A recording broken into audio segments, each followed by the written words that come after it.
everybody, Plasma 1945 taking off on Growling Sidewinder for a 2-ship F-16 air patrol.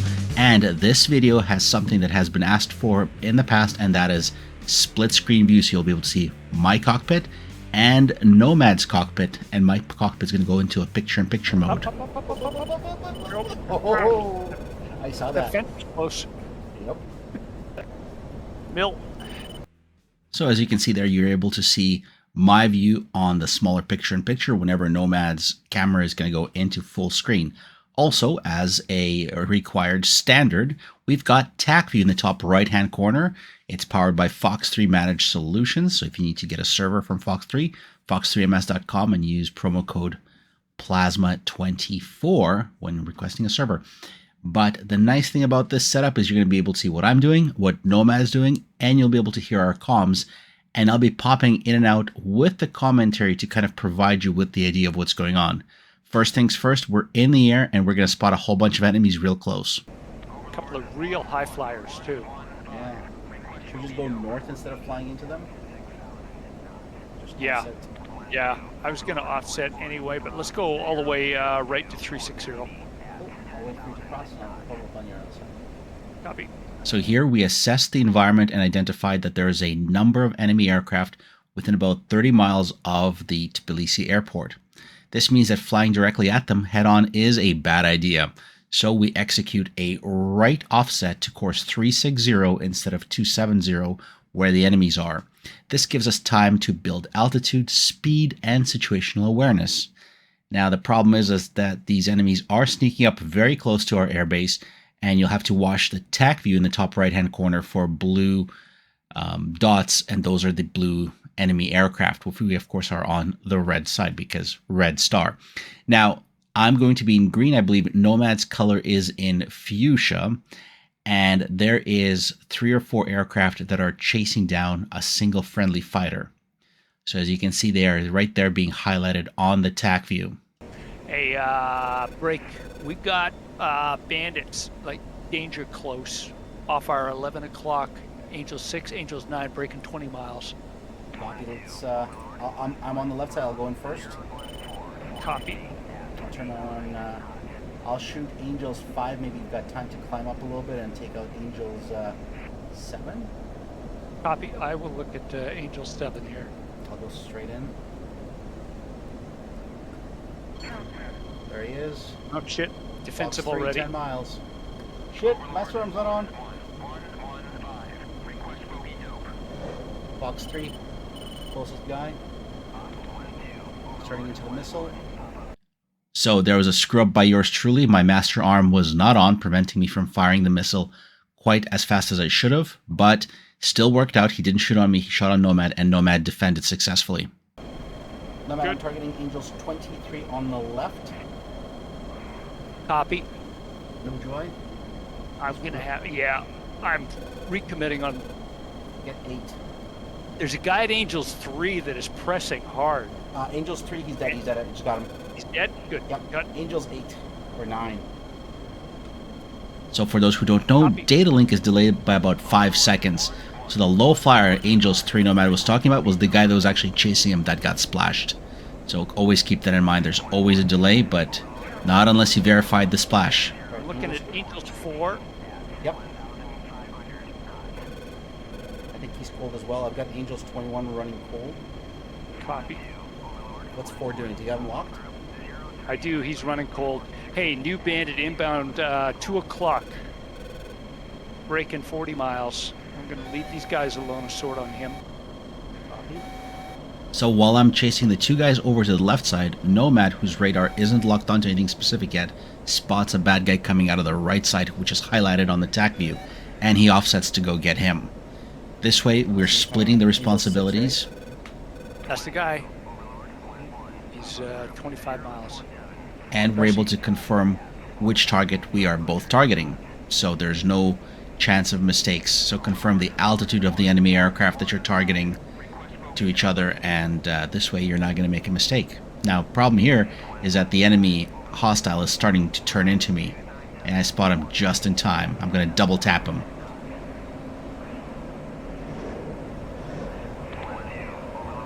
Fox 3, 15 miles. Fox 3, 6 miles, Angels 19, splitting us the fuck out of Really? here. Yep.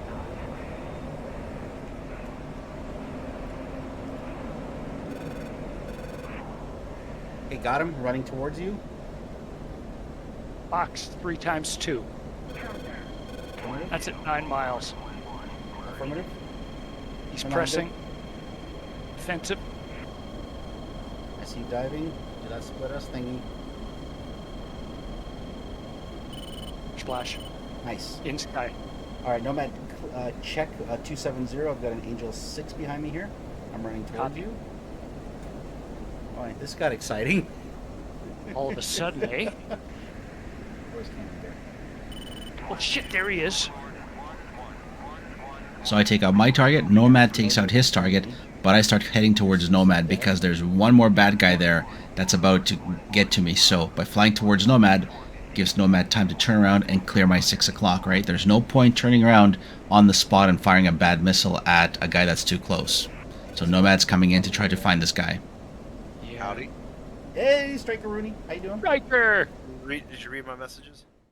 So after sweeping out all the hostiles near the Tbilisi airbase, we have asserted our air dominance and are now pursuing the last remaining fighter, which is flown by Candy Bear, who is a regular pilot over on Growling Sidewinder.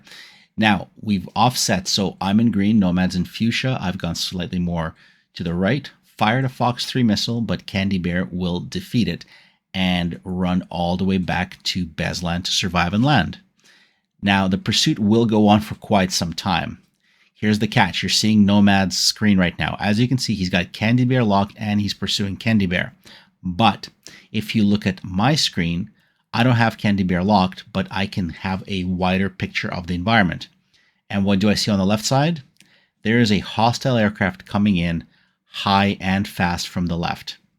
Now, Nomad is chasing Candy Bear, but because he's got her locked, his data link isn't showing up other targets. That's where it's my job not to have the lock and to call out any issues, especially since I don't have any long-range missiles. Nomad, And I Angels didn't get- 20, 275.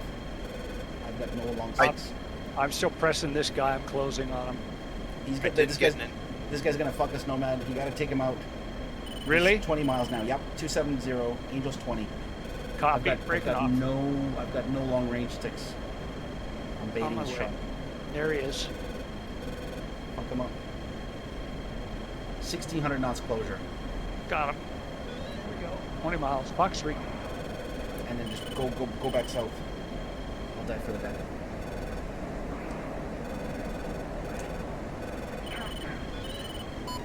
There's a missile on me. I can get another shot on this guy.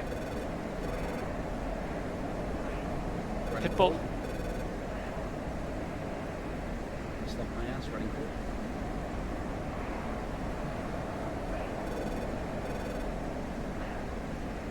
Pitch in 30 seconds. Copy.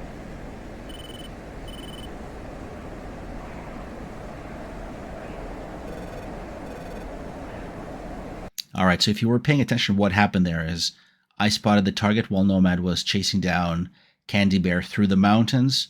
Nomad broke off, turned towards the target, fired a long-range missile.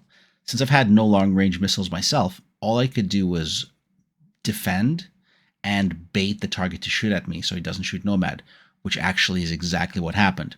Now, what we didn't realize is that this guy decided to run away, and as Nomad comes around to take a look for him, well, this guy is already out of here.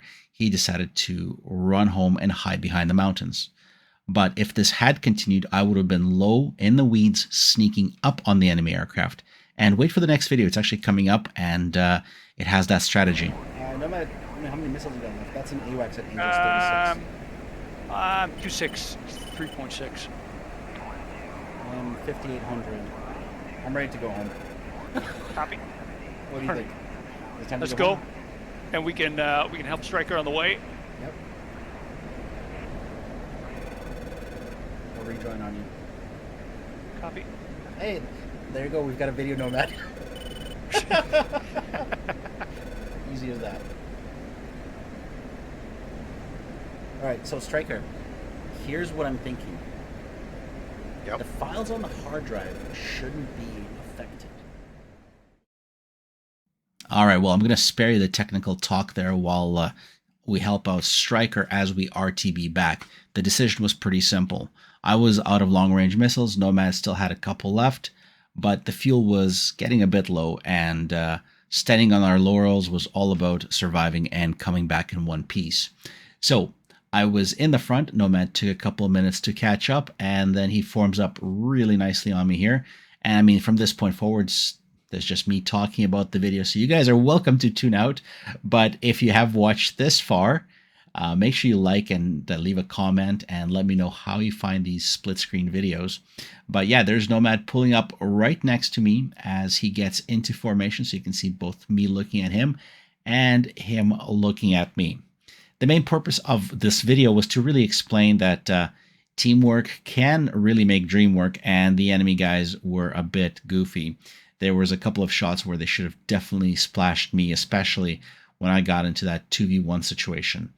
But overall, as long as you're working in a team, as long as both of you are not trying to hunt down the same target, right? You have to be able to sort your targets and communicate who's going after who. You'll have a lot more success. And I mean, that is really the key thing about flying as a team or as a squad or just as a pair of pilots. All right, and we fast forwarded to the landing here. As you can see, Nomad is coming in for final. I'm off of his left side, and he does that nice little check, and I'm keeping him on my HUD and on my screen the entire time as well. At this point, there's quite a bit of comms between me and Striker still doing technical support, so I'll cut that out, but keep an eye on Nomad's HUD here as he is slowing down for the final touchdown. The airbase is right now at about 11:30, and it's just coming into his HUD right now on his 12 o'clock. Final checks, gears down, all that other good stuff as you come in for that final touchdown. And we'll switch the camera over to me as I'm just watching Nomad and the aspect between our two aircraft as we're coming in for that landing. I don't want to be too slow, I don't want to be too fast, but also I want to try to land in as much of synchronization as possible. The nice thing that Striker did with the liveries of the Red Star aircraft, and these are custom liveries, is that he's added the air brakes to have a little bit of red in them so that whenever they're open, we can actually see those against the black background of the aircraft. So I can tell when Nomad's air brakes are out. Another way of doing this is you could lock your wingman with your radar or with your electro-optical system so that you can track their speed, but eventually, as you get more comfortable, you'll sort of realize sort of when to give gas, when to pull back to stay in formation as you're coming in for a landing. Here Nomad's pulling away a little bit, but I don't want to overshoot, so just light taps on the gas as we come in for that landing. Over to the right side, you can see that the S-300 air defense has just launched against some other hostiles. But that's not important. We're down to the last 3,000 feet or so before we touch down on the runway.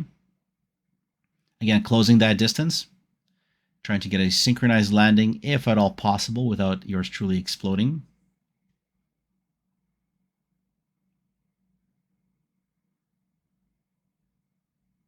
There's the threshold, keeping the bracket there.